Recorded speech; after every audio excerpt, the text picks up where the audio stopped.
Doesn't feel right, baby. I don't know what to tell you.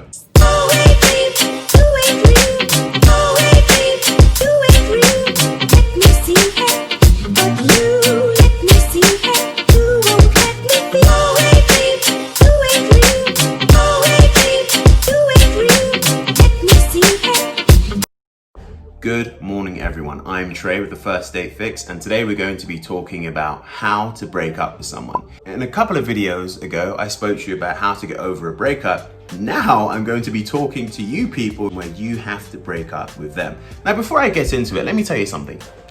Breaking up with someone in this day and age, in our generation, specifically when it comes to dating, is probably one of the best things you can do for anyone, versus the cowards who would rather run away from their problems or just ghost. Because when you ghost someone, that makes you a dickhead. That makes you a person who really doesn't respect anything that happened. Despite the fact you spent a lot of time with them, despite the fact there were pieces of you that were inside of them, you don't have the gall and respect to at least let them know exactly why you've decided to end it and have effectively, used each other's time. I think anytime there is a kiss involved, anytime there is any sexual relations involved, anytime it's more than a month, you owe it to that person to break up with them. Okay, now I'm off my moral high horse. Let's talk about breaking up with someone. Before you break up with someone, I want you to figure out all the reasons why you possibly want to break up with them. And the reason why you're going to do that is because you want to be exactly sure that what you're doing is the right thing. Sometimes people break up with other people for stupid reasons. Oh, we had an argument. I'm not sure if we could move past it. One argument? How do you think marriages and relationships that have been around, for 5 to 10 years plus get through things? They have arguments all the time, okay? My point being is that you should put yourself in a situation where you're being very strategic as to why you're breaking up with this person. Before you break up with them, you need to be very clear as to the reasons, because the last thing you want to do is turn around and say, oh, it just doesn't feel right. Well, what doesn't feel right? Doesn't feel right, baby.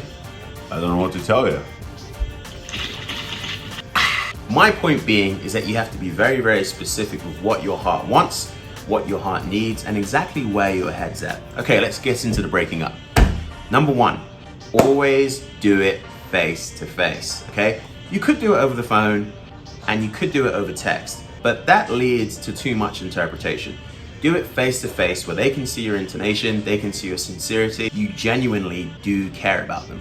Always do it face to face. Now, of course, if it's long distance or whatnot, do it via Skype or Facebook Messenger or FaceTime, whatever it takes, but always do it face to face. Number two, never ever say, it's not you, it's me. That has become one of the worst roving cliches that we have within the dating community. Yes, it probably is about you as opposed to them, but be very specific, i.e. if it is me and not them, be very specific. Like right now, I'm trying to put myself in a situation where I focus on my career. Right now, I'm trying to put myself into a situation where I can graduate successfully, and I feel like a relationship isn't the best thing for me to be in.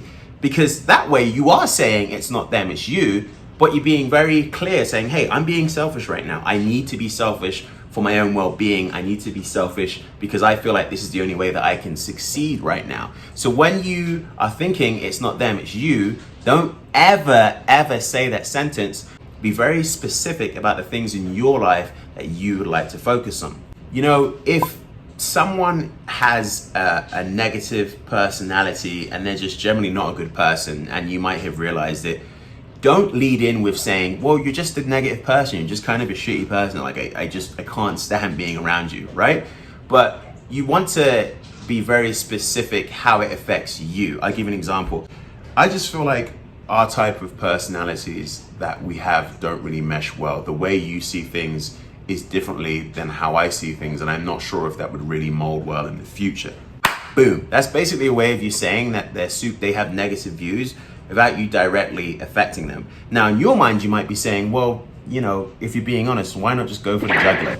Look, when someone's being rejected, when someone's being dumped, They are extremely sensitive, where they would usually be at 3. When anyone is being dumped, they're at a 10 all the time. Trust me, okay? Unless they kind of saw it coming and they really didn't give a shit about you. For the most part, they're always going to be at a 10 when you reject them. That's why you are trying to alleviate any kind of damage to the heart, okay? So, tell them what you appreciate about them, but don't do it in a condescending way. Oh, you're just such a great person.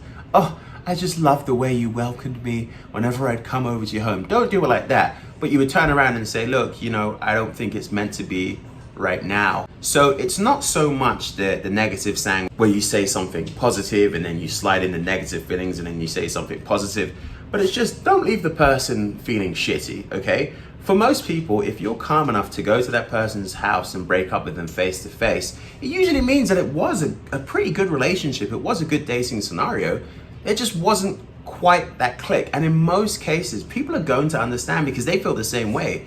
You just might have beaten them to the punch. And that's not to say that it's a game, but it's to say that most people do see it coming because people start being more distant with text and conversations start to fade away a bit. The fact of the matter is that being honest and being genuine is probably one of the most important things you can do when it comes to breaking up with someone. Number 5, don't waste this person's time. Statistically, most people know they want to break up with someone about a month or even 2 months before they even do it. Sometimes half of a year. I'm serious. So whenever you're breaking up with someone, if you know and you feel it, like I said, write down a list, be very specific about why you're breaking up with someone, and then figure out a way you can politely tell them that because you're not trying to ruin their day, okay? Do not waste time spending months with them, letting them fly you out to Cabo, letting them take you to all these nice restaurants, thinking in the back of your mind, well, a couple of months, I'm dumping them.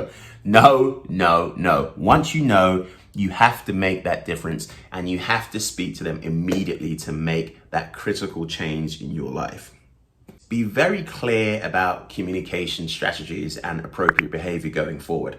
I.e., say, I'd like to stay friends, you know, we can reach out to each other every week or so. Or I'd like to stay friends, I'd still like to be a part of your life. If you need me for A, B, C, and D, let me know. You know, if they're graduating a month from now, hey, if you want me to turn up to your graduation, let me know.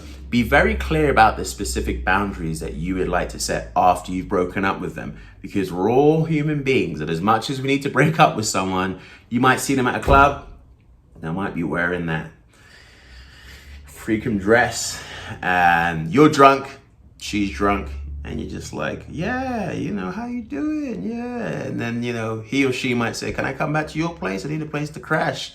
One thing leads to another, and then you end up falling into those same patterns because even though psychologically perhaps you weren't meant to be with each other, the chemistry is still there. So be very, very clear about your boundaries, how often you'd like to communicate, and at what capacity you'd still like to be there for them. I've broken up with people where it's been devastating and I honestly haven't wanted to do it, but it felt like the right thing at the time, but I didn't want to completely cut them out of my life. And I said, hey, if you need me for A, B, C, and D, I would be more than happy to be there for you. So when you end it, be very clear about the boundaries and how you two would like to conduct your behavior going forward.